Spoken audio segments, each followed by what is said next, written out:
Mukunda jewellers మొట్టమొదటి factory outlet ఇప్పుడు కూకట్పల్లి, కొత్తపేట్, సోమాజిగూడ మరియు ఖమ్మంలో. తెలుగు రాష్ట్రాల్లో ప్రముఖ కొరియోగ్రాఫర్ జానీ మాస్టర్ కేసు రోజురోజుకు తీవ్రతరమవుతోంది. తన దగ్గర పనిచేస్తున్న మహిళా కొరియోగ్రాఫర్ పై ఆయన లైంగిక దాడి చేశారని ఫిర్యాదు అందడంతో జానీ మాస్టర్ పై పోలీసులు కేసు నమోదు చేశారు. జానీ మాస్టర్ కేసుపై సినీ, రాజకీయ ప్రముఖులు సైతం రియాక్ట్ అవుతున్నారు. అటు ఈ ఇష్యూపై డాన్సర్లు కూడా రెస్పాండ్ అవుతున్నారు. న్యాయం వెంటే ఉంటామంటున్నారు.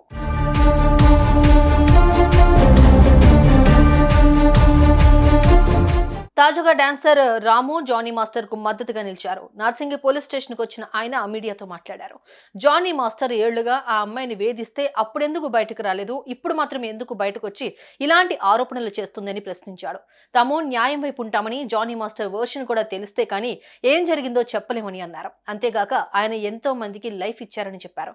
ఇప్పుడు ఆయన్ను డిఫేమ్ చేయడానికి ఇదంతా చేస్తున్నారన్నారు. ఎవరికి ఏ ప్రాబ్లం వచ్చినా వాళ్ళని ఆదుకున్నాడు. సరే, ఆయన మీద అందరం మేము ఒక 600 మెంబర్స్ ఉంటే దాంట్లో ఒక 30% అంటే 30% ఆయన తరపు ఉండకపోవచ్చు. అందరు ఉండారని చెప్పారు, అందరు తన వెనుకలనే ఉన్నారు. కాకపోతే అంటే అసలు వాళ్ళు బయటికి రారు. నేను ఇప్పుడు మాట్లాడేమంత అవసరం లేదు. మేడం గారు వచ్చి ఖచ్చితంగా ఒక్క నిమిషం మాట్లాడంటే మాట్లాడుతున్నాను. ఓకేనా? మొత్తం ఫాల్స్ కేసు అంటారా మీరు? మొత్తం ఫాల్స్ కేసు అంటారా? ఫాల్స్ కేసు అంటే తెలుస్తుంది, నిజాలు తెలుస్తుంది. ఇప్పుడు ప్రూఫ్స్ ఉన్నాయి, రికార్డింగ్స్ ఉన్నాయి. దాని వల్ల మీరు అది అన్ని అవన్నీ కూడా ఫాల్స్ అంటారా? అరే, నేను మీకు ఒక్క మాట అడుగుతాను, నేనే చెప్తాను. ఇప్పుడు అయ్యింది అనుకో, 5 years నుండి అవుతుంది, 2 years 3 years అయితే వెళ్ళిపోయింది. మరి ఈ బాధ ఉంటే అప్పుడే పెట్టాలి కదా, మరి ఇప్పుడు ఎందుకు పెడుతున్నారు? బెదిరింపులకు పాల్పడతారా ఎవరన్నా? నేను ఇండస్ట్రీ, అది ఇండస్ట్రీ మీతో కాకపోతే కొరియా 10 సార్లు చెంపదెబ్బ కొట్టే 11 టైం ఎందుకు కొట్టారు, అప్పుడు కొట్టద్దు కదా అన్నట్టు చెప్పంటే ఆమె విసిగిపోయింది అని. మేడం, ఓకే, అది జాబ్ కాదు. అది ఇప్పుడు కొరియోగ్రాఫర్ అంటే ఒక్క సాంగ్ 4 days మాత్రమే ఉంటుంది. ఆ 4 days వరకు రిహార్సల్ ఉంటుంది. దాని తర్వాత వేరే మాస్టర్ దగ్గర వెళ్ళిపోవచ్చు రిహార్సల్కి, వేరే మాస్టర్ దగ్గర రిహార్సల్ వెళ్ళిపోవచ్చు. అందరికి ఛాన్స్ ఉంటుంది. అట్లా డాన్సర్ల పట్ల వివక్షత చూపించాడు మాస్టర్. కార్డుల విషయంలో కూడా చాలా ఇబ్బంది అయింది అంటూ డాన్సర్లే స్వయంగా చెప్తున్నారు. ఒకవైపు కూడా union, okay, fake news, union నుంచి కూడా ఒక ఆడియో కాల్ అనేది బయటకు వచ్చింది సంచలనంగా. ఆ ఆడియో కాల్ లో బెదిరిస్తున్నారు. ఏమని డాన్సర్ నోరు గానీ లేకపోతే మాస్టర్ల నోరు నొక్కే ప్రయత్నం చేస్తున్నారు. సమయం వస్తుంది కదా మేడం, ఇప్పుడు చెప్తారు కదా, ఆయననే చెప్తారు కదా. ఇప్పుడు మీడియా ముందు ఈ రోజు కోర్టులో తెలియపరుస్తారు కదా, అప్పుడు నిజ నిజాలు బయటకు వచ్చేస్తాయి కదా. అప్పటి వరకు కొంచెం వెయిట్ చేద్దాం. అమ్మాయి ఆరోపణ చేసింది తప్పంటవా? అమ్మాయికి ఏదైనా తప్పు జరిగి ఉంటే ఆ రోజే చెప్పేది. అమ్మాయి ఇన్ని రోజులు ఎందుకు దాపెట్టుకుంటాను, నేను కూడా నడిపిస్తున్నారు కాబట్టి ఎవరు నడిపిస్తున్నారంటే పేర్లు చెప్పాం, ఎట్లా చెప్తారు చెప్తే తెలుస్తుంది కదా. ఇప్పుడు మీరు ఎవరు అసలు? మీరు? నేను డాన్సర్. ఎక్కడ చేస్తున్నావు డాన్స్? ఎవరితో నేర్చుకో? జానీ మాస్టర్ అట్లా ఏముండదు.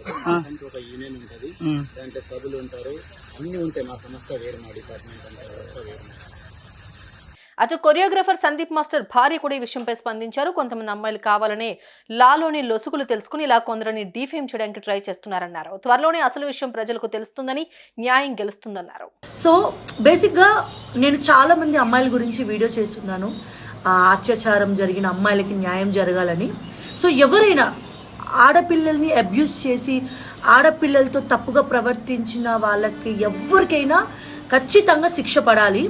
చట్టం దృష్టిలో అందరూ సమానమే. ఎంత పెద్ద వాళ్ళనైనా వాళ్ళని వదలకూడదు. అలాగే ఈ సెక్షన్ల పేరుతో ఓవర్ స్మార్ట్నెస్తో ఇప్పుడు జరుగుతున్న బయట మగవాళ్ళపై ఉన్న ఈ క్రైమ్ రేట్స్ని ఉద్దేశించి ఒక మగవాడు కష్టపడి సంపాదించుకున్న కెరియర్ని దెబ్బ కొట్టాలి అని ఓవర్ స్మార్ట్గా ఉన్న వాళ్ళని కూడా ఖచ్చితంగా అలాగే శిక్షించాలి.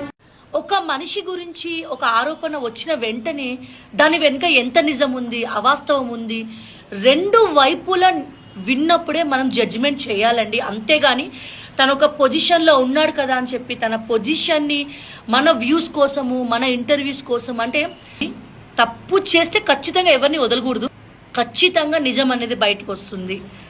చట్టం దృష్టిలో అందరూ సమానమే. అంతేకాదు నిర్మాత సి కళ్యాణ్ కూడా జానీ మాస్టర్ కు సపోర్ట్ చేశారు. ఆయన వెనకాల పెద్ద కుట్ర జరుగుతోందని అన్నారు.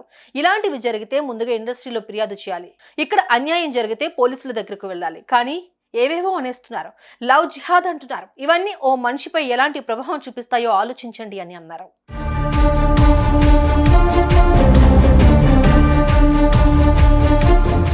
ఏం జరిగిందో తెలియదు, ఎవరు చెప్పేది నిజమో తెలియదు. న్యాయం ఎవరి వైపు ఉంటే వారు గెలవాలి, వారికి న్యాయం జరగాలి. పోలీసులు, కోర్టు నిజాలు చెప్పాలి. అప్పుడే ఎవరేంటనేది ప్రజలకు తెలుస్తుంది. ఏమంటారు? కామెంట్స్లో చెప్పండి.